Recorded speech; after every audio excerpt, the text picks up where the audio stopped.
Hello everyone, welcome back to my channel and new blog. আপনারা জানেন যে গত কিছুদিন যাবৎ কখনো গুড়ি গুড়ি আবার কখনো মুষলধারে বৃষ্টি হচ্ছে। এই বহিরে আবহাওয়ায় ঘর থেকে বাইরে যাওয়াই যাচ্ছে না। সকালের দিকে বৃষ্টি কিছুটা থামলে ভাবলাম আমাদের সবজি ক্ষেতের পিছনে নদীর পানি কেমন বাড়লো একটু দেখে আসা যাক।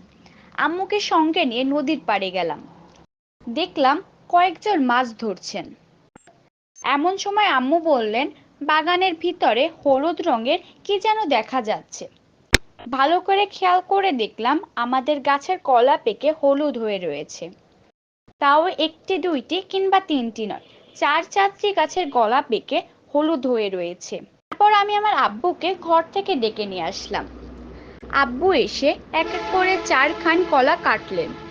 কলা কাটার পর গাছের মাথার অংশ নদীর স্রোতে ভাসিয়ে দিলেন। যাই হোক, আজ এই পর্যন্তই। সকলে ভালো থাকবেন এবং আমাদের পেজটিকে ফলো করে আমাদের সঙ্গে থাকার অনুরোধ রইল।